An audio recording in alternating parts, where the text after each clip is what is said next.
Every spray bottle under the sink in an American garden shed represents a failure. Not a failure of effort. The effort is real, the mixing is real, the kneeling between rows in August heat is real. The failure is systemic. Pesticides treat symptoms. They do not address the biological conditions that make a garden a target in the first place. And the companies that manufacture those products understand this perfectly, which is why the bottle is always empty by the end of the season and always needs replacing in spring. That cycle is not an accident. It is a business model. What gets suppressed in every conversation at the garden center is that certain plants manufacture compounds so chemically hostile to specific pest species that they have been doing this work without human assistance for millions of years. These are not folk remedies. The mechanisms are documented, the compounds are named, and the interactions operate at a level of biochemical precision that no commercial spray has ever replicated per square foot of garden.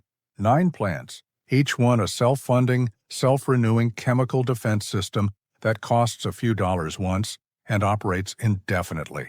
The spray bottles can stay under the sink. Before plant number 1, plant number 4 on this list produces a compound so structurally disruptive to soft-bodied insect nervous systems that university entomology departments have used it as a reference, standard in pest mortality studies. Not dangerous to humans, not dangerous to pollinators at garden concentrations. Available at every garden center in America for under $5. Stay for it. If this channel is not in the subscription feed, hit the button now.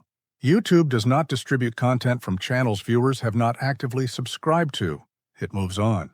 Drop a U.S. state or USDA zone in the comments before plant number 1. Zone placement changes every recommendation on this list. Plant 1. Lavender, linalool, and linalool. Acetate at the perimeter. Lavender is the most recognizable plant on this list and the most consistently misused. American gardeners plant it for aesthetics and then continue buying pest spray because lavender's value as a chemical deterrent is entirely dependent on strategic placement rather than presence. A single lavender plant in the wrong location is decoration. 3 plants correctly positioned relative to pest entry points is a functioning chemical perimeter. The mechanism begins at the cellular level. Lavender produces its deterrent compounds, primarily linalool and linalool acetate, in microscopic glandular trichomes covering the surface of its leaves, stems, and flowers. These are not passive storage structures. They rupture on contact with anything that brushes the plant, releasing volatile organic compounds into the immediate atmosphere. The concentration of these compounds directly adjacent to an actively touched lavender plant is dramatically higher than the ambient background level in the rest of the garden, which is why the pest deterrent effect is strongest within the first 2 to 3 feet of the plant itself. Linalool specifically disrupts the olfactory receptor function of moths, thrips, whiteflies, and fleas. These insects navigate primarily by chemical signal, locating host plants through the specific volatile profiles those plants emit. Linalool overwhelms those receptor sites, functionally jamming the navigation signal. The insects are not killed, they are redirected. They turn around before making contact with whatever is planted within the lavender's chemical influence zone. The placement strategy follows directly from the biology.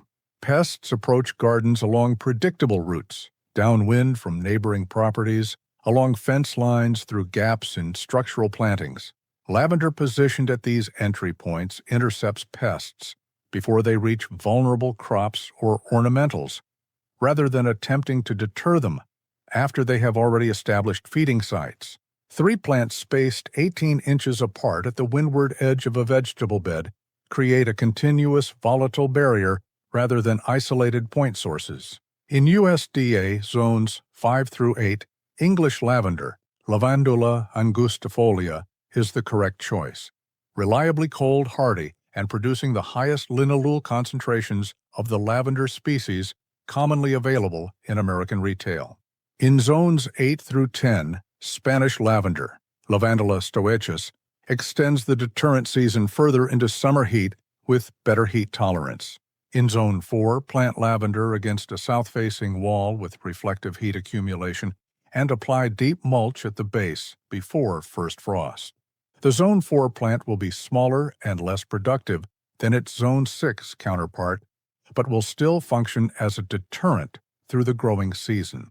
Plant in full sun and well-drained soil, lavender in heavy clay, or any location with standing water after rain will not survive its first winter regardless of zone, because waterlogged roots are incompatible with the Mediterranean drainage conditions this plant evolved in. Plant 2, yarrow, Achillea millefolium, and the predator recruitment strategy, yarrow, operates through a completely different mechanism than lavender, and understanding that distinction is what separates a garden that merely repels pests from a garden that actively hunts them. Lavender deters, yarrow recruits. The difference in outcome across a full, growing season is significant enough that experienced gardeners who understand this distinction treat yarrow as the higher value plant of the two despite its lower profile in retail settings. The relevant chemistry is in yarrow's nectar and volatile profile, structured to attract predatory and parasitic insects, lacewings, parasitic wasps in the Braconidae and Ichneumonidae families, hoverflies, and ground beetles. These are not generalist pollinators passing through. These are specialist predators that spend their lives hunting the same pest species that destroy American gardens: aphids, caterpillars, whiteflies, soft scale, and thrips. A lacewing larva consumes approximately 200 aphids per week. A single parasitic wasp lays its eggs inside living aphid bodies. The larvae that hatch consume the aphid from the inside while it remains on the plant. These are the organisms that run biological pest control in a functioning garden ecosystem. Yarrow feeds them and funds an army operating 24 hours a day through the entire growing season at zero ongoing cost. Yarrow is hardy across USDA zones 3 through 9, which makes it one of the most geographically inclusive plants on this list. It tolerates poor soil, drought, and moderate neglect with indifference. It spreads by rhizome and self-seeds, which means one plant purchased this spring becomes a colony within 2 seasons without any division effort on the part of the gardener. For placement, yarrow belongs at the edges of vegetable beds and at the outer margins of ornamental plantings, the locations where predatory insects can most efficiently patrol the maximum perimeter of whatever needs protection. Planted in full sun. In heavy shade, yarrow produces reduced flower mass, which reduces the nectar availability that brings predators in. The varieties most useful for pest management are the flat-topped, open-structured species and cultivars, cerise queen, paprika, moonshine, rather than the double-flowered forms that are structurally inaccessible to the small-bodied parasitic insects doing the most valuable pest control work. Plant 3. Catmint. Nepetalactone and the insect nervous system catmint, Nepeta X. Fossani and its relatives, is one of the most underutilized pest management plants in American horticulture, largely because its most famous chemical compound, nepetalactone, is primarily discussed in the context of its effect on domestic cats, rather than its far more significant effect on pest insects. Nepetalactone is a bicyclic monoterpenoid produced in the glandular trichomes of catmint foliage. Its effect on cats is neurological and well documented. Its effect on pest insects is chemically related and equally well documented in entomological literature. Though the garden industry has almost no commercial incentive to highlight a natural repellent compound when proprietary synthetic alternatives are available, nepetalactone has been shown in peer-reviewed studies to be approximately 10 times more effective as a mosquito repellent than DEET at equivalent concentration. It is also a documented repellent for cockroaches, aphids, and several species of deer flies and mosquitoes. The mechanism is receptor-based interference. Nepetalactone binds to olfactory receptor sites in these insects and produces a deterrent signal that functions similarly to the alarm pheromones the insects use to signal danger to each other. The garden implication is direct. Catmint planted at the perimeter of a seeding area or at the edge of vegetable beds signals chemical alarm to approaching pest insects before they make contact with the garden. This is a passive deterrent operating continuously through the growing season at zero ongoing cost after the initial planting. Catmint is reliably cold-hardy in USDA zones 3 through 8. It thrives in full sun to partial shade, tolerates poor soil and drought once established, and blooms prolifically from late spring through fall if cut back by 1/3 after the first flush. That cutback is the only maintenance input the plant requires, and it is rewarded with a second and sometimes third bloom period that extends the deterrent season well into fall when certain pest populations are at their annual peak. Plant catmint as a border plant along the front edge of beds where it will be occasionally brushed by gardeners and visitors passing through. That contact ruptures the glandular trichomes and releases nepetalactone in elevated concentrations into the immediate area. For gardeners in zones 3 and 4 dealing with particularly aggressive mosquito populations, plant catmint near outdoor seating in groups of 3 or more. The combined nepetalactone output of a mass planting creates a concentration in the local atmosphere that individual isolated plants cannot achieve. Plant 4, tansy, thujone and contact. Toxicity to soft-bodied insects. This is the plant mentioned at the start of this video, and it earns that position honestly. Tansy, Tanacetum vulgare, produces thujone, a monoterpene ketone concentrated primarily in its foliage and flowers. Thujone's effect on insects is not olfactory interference like nepetalactone. It is direct neurotoxicity. In soft-bodied insects, aphids, ants, squash bugs, Colorado potato beetles, Japanese beetles, contact with thujone-containing plant tissue disrupts the gamma-aminobutyric acid receptor system that regulates their nervous system function. The result is paralysis and death at concentrations that the plant itself produces naturally in its foliage.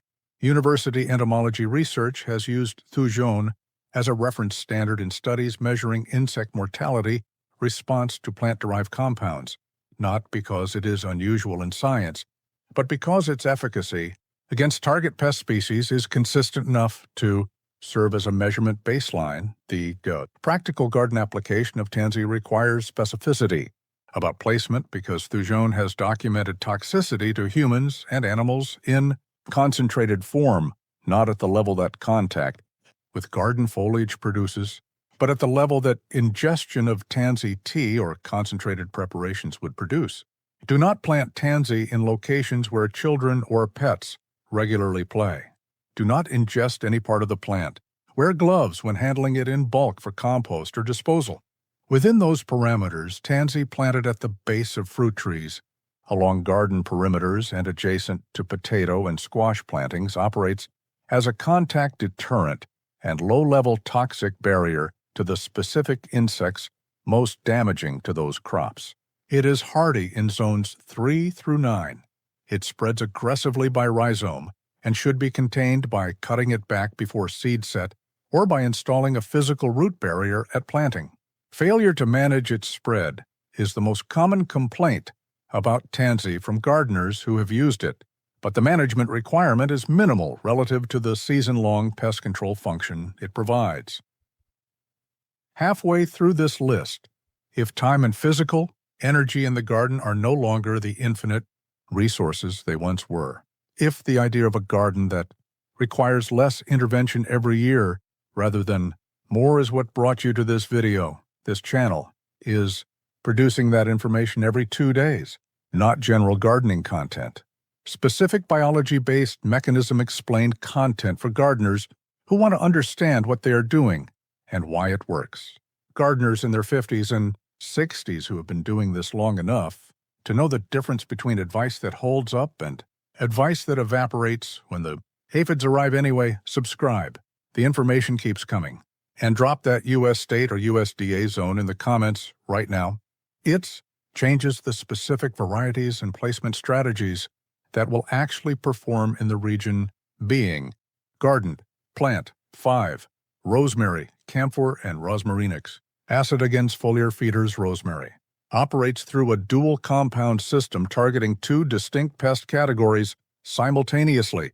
The primary volatiles, camphor and 1-cum-weight cineole, function through olfactory interference against flying insects, including cabbage moths, bean beetles, and carrot flies.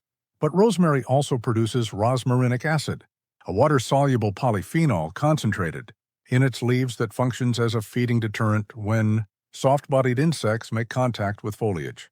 A secondary defense layer operating after the first volatile barrier has been passed. In USDA zones 7 through 10, rosemary is a perennial woody shrub that, once established, requires virtually no supplemental water and produces its deterrent compounds continuously through the growing season.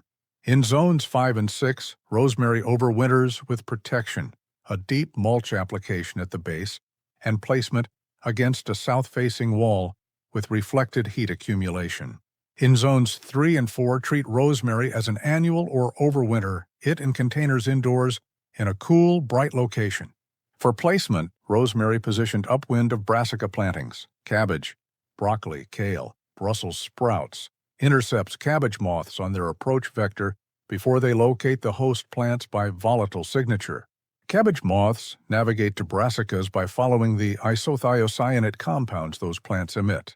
Rosemary's camphor output masks that signal within the immediate downwind zone of the rosemary planting. The practical result is dramatically reduced egg laying on brassicas adjacent to rosemary versus brassicas planted in the open. This is not a subtle effect visible only in controlled studies. Gardeners who have positioned rosemary correctly relative to their brassica beds notice the difference within a single season. Plant 6, marigolds, alpha-terthianol, and nematode suppression. Below-ground marigolds, specifically tagetes, species, not the unrelated calendula that shares the common name in some regions, are the most widely recommended companion plant in American gardening, and they are also the most widely misapplied. The standard advice is to plant marigolds near tomatoes to repel pests. The mechanism behind this advice is usually not explained, which means the placement is random and the results are inconsistent. When the mechanism is understood, the placement becomes precise and the results become reliable. French marigolds, Tagetes patula, produce alpha-terthianol, a theophene compound concentrated primarily in their root exudates, the compounds the plant releases through its roots into the surrounding soil. Alpha-terthianol is directly toxic to root knot nematodes, microscopic roundworms in the Meloidogen genus that are among the most damaging soil-borne pests in American vegetable gardens, causing galling on tomato, pepper, and cucumber roots that reduces nutrient uptake and can collapse plant productivity entirely in severe infestations. Alpha-terthianol is also activated by ultraviolet light, which means it functions as a contact toxin to certain fungal pathogens and soil-dwelling larvae when soil is disturbed and exposed to sunlight during cultivation. Tagetes minuta, the species with the highest alpha-terthianol concentration, is used as a commercial nematode, suppressant in agricultural settings precisely because its root chemistry functions more reliably than synthetic nematicides. In certain soil conditions, the correct application is not scattering a few marigold seedlings around the edges of a tomato bed. It is planting a solid mass of French marigolds in the bed itself for an entire season before that bed is planted to tomatoes or peppers. A nematode suppression rotation. One full season of Tagetes patula or Tagetes minuta reduces root knot nematode populations sufficiently to produce measurable improvement in the subsequent tomato crop's root health. For immediate season companion planting, interplant French marigolds densely at 6-inch spacing throughout the vegetable bed, rather than at the perimeter only. Root exudate coverage is proportional to root density in the soil. Widely spaced perimeter plants produce insufficient root mass in the bed interior to suppress nematodes where tomato roots are actually growing. Dense interplanting does. Hardy as annuals across all USDA zones. Direct seed after last frost or start indoors 4 to 6 weeks before transplant date. Plant 7. Garlic, allicin and systemic pest suppression garlic. Is pest deterrent chemistry is the most comprehensively documented on this list, in part because allicin, the organosulfur compound produced when garlic, Tissue is damaged and the enzyme allinase converts. Align to its active form has been studied extensively as both a food compound and an agricultural input. What is less commonly communicated to home gardeners is that garlic planted in the soil as a companion plant does not need to be crushed or processed to function as a pest deterrent. The intact plant releases lower-level organosulfur volatiles continuously through its foliage and through root exudates, and those background emissions are sufficient to disrupt the host location behavior of aphids, spider mites, and certain borers that navigate to host plants by olfactory signature. When garlic tissue is damaged by an insect attempting to feed on it or by wind-moving foliage against adjacent stems, allinase activity spikes and allicin production increases sharply. This damage response chemistry means garlic positioned adjacent to vulnerable crops responds to pest activity with escalating chemical output that makes the immediate area increasingly hostile. Allicin also has documented antifungal properties, and garlic in beds with a history of soil-borne fungal disease shows measurable suppressive effect on those pathogens in the surrounding soil. Plant garlic in fall for harvest the following summer in all USDA zones. For companion planting purposes, the growing garlic plant functions as a deterrent from the time green growth emerges in early spring through harvest.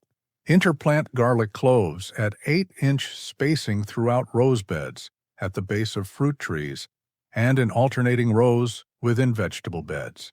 The sulfur compounds in garlic foliage are incompatible with the feeding behavior of Japanese beetles, which are among the most damaging foliar pests across the entire eastern half of the United States. Roses interplanted with garlic show consistently reduced Japanese beetle pressure compared to roses grown in isolation, a result driven by lichens, interference with the aggregation pheromone, system that Japanese beetles use to recruit additional beetles to feeding sites. Plant 8. Nasturtium, the trap crop that runs. Itself Nasturtium, Tropaeolum majus, is the only plant on this list whose primary pest management function is not deterrence, but sacrifice. Nasturtium is what agronomists call a trap crop, a plant more attractive to specific pest species than the crops being protected, drawing pests away from valuable plantings and concentrating them where they can be tolerated on a plant that costs nothing to replace. The chemistry behind nasturtium's trap crop function is glucotropiolene, a glucosinolate compound in nasturtium tissue that produces the plant's peppery flavor in edible varieties and serves as a potent aphid attractant. Black aphids, green peach aphids, and woolly aphids are drawn to nasturtium with a preference intensity that overrides their attraction to adjacent beans, cucumbers, and brassicas. A nasturtium planting adjacent to a vegetable bed functions as an aphid aggregation point, pulling aphid populations out of the productive crop and concentrating them on a plant that is expendable. Those aphid colonies then attract the same predatory insects, lacewings, ladybug larvae, parasitic wasps, that yarrow recruits through nectar. The trap crop becomes a predator feeding station. The predators that build population at the nasturtium move through the garden and suppress aphids wherever they find them. Nasturtium is grown as an annual in all USDA zones, direct seeded after last frost in full sun to partial shade. It self-seeds prolifically in zones 8 through 10 and may behave as a self-perpetuating annual in those regions once established. Plant it at the downwind perimeter of vegetable beds and in gaps between high-value crops. Do not spray nasturtium with pest control products when aphids colonize it. That eliminates the predator population that is building in response to the aphid concentration. The trap crop only functions if it is allowed to be colonized. Allow the aphids to accumulate. Watch the lacewings arrive. The aphid colony on the nasturtium will collapse under predator pressure within 2 to 3 weeks, and the predator population that built in response will move through the rest of the garden. Plant 9. The nuclear option. Wormwood, absinthium, and the complete perimeter. Defense, wormwood, artemisia. Absinthium is the most chemically aggressive pest deterrent plant that can be legally and safely grown in an American residential garden, and it is almost never discussed in mainstream gardening content because the compounds it produces are indiscriminate in their activity in ways that require specific management knowledge to deploy correctly. That management knowledge is the difference between a plant that transforms a garden's pest dynamic permanently and one that causes problems the gardener does not understand. Wormwood produces abscinin and artebsin, sesquiterpene lactones among the most bitter compounds any plant produces. These function as herbivore deterrents at the most fundamental level. Deer, rabbits, and groundhogs that have tasted Artemisia foliage avoid the plant and maintain distance from the surrounding area. But the more consequential chemistry for garden pest management is in wormwood's allelopathic root exudates. Allelopathy is the production of biochemicals by one plant that inhibit the germination or growth of other plants and organisms in the surrounding soil. Wormwood's root exudates suppress weed seed germination and inhibit certain soil-borne fungal pathogens, an asset for perimeter zones, but a liability if planted too close to vegetables or ornamentals, because the same compounds that suppress weeds can inhibit desirable plants. The management rule is direct. Plant wormwood at the outer garden perimeter, along fences, at entry points, at bed corners, and maintain 18 to 24 inches between wormwood's root zone and the plants being protected. Within those placement parameters, wormwood delivers a perimeter defense that no commercial product matches in sustained duration. It is hardy in zones 3 through 8, drought-tolerant once established, and indifferent to poor soil. In fact, it performs better in lean, well-drained soil than in amended fertile conditions because high nitrogen drives excessive vegetative growth at the expense of the compound production that makes it valuable. Cut it back hard in early spring to maintain a compact, dense form that maximizes the surface area of foliage, producing deterrent volatiles. A mature, well-placed wormwood plant at the corner of a garden represents a perimeter investment that pays returns for decades. 9 plants. 9 documented chemical systems, each one a perennial or self-seeding annual that costs a purchase price once and operates indefinitely. The spray bottles represent a recurring expense for a recurring failure. These plants represent a one-time investment in chemistry that predates commercial pest control by millions of years and outperforms it in every garden where they have been correctly deployed. 3 execution mistakes to avoid before going out and planting any of these. Bonus mistake A. Planting deterrents after pest populations have already established. Every plant on this list functions as prevention, not treatment. A garden already under heavy aphid pressure will not be rescued by lavender planted in the same week.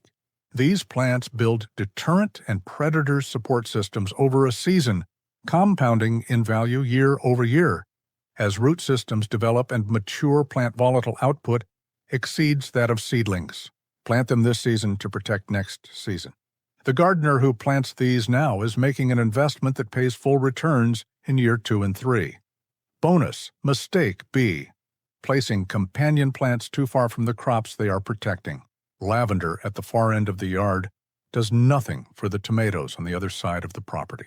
Garlic planted in a separate bed 2 rows away from the roses it is supposed to protect is not close enough for its root exudates to reach rose soil. Every deterrent mechanism described in this video operates within a specific radius. Volatile compounds disperse within feet of the source plant. Root exudates function within the immediate root zone. Proximity is not aesthetic preference. It is a functional requirement. Plant deterrents within the bed being protected or at its immediate perimeter. Bonus mistake C. Removing trap crops when they become colonized by pests. The entire function of nasturtium and similarly attractive trap plants is to become colonized. A nasturtium covered in aphids is doing exactly what it was planted to do, removing it, spraying it, or pulling it out. The moment it shows pest activity, eliminates the predator aggregation that was already building in response. Leave the trap crop alone.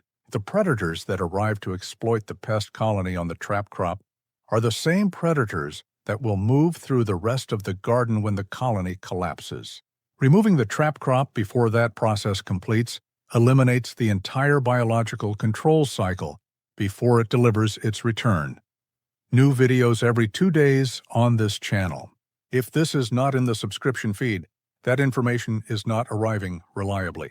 Subscribe now, and before leaving, drop one comment with a U.S. state and USDA zone, because the gardener in the same zone reading these comments is dealing with the same pest species, the same seasonal timing, and the same placement constraints. That conversation is worth having.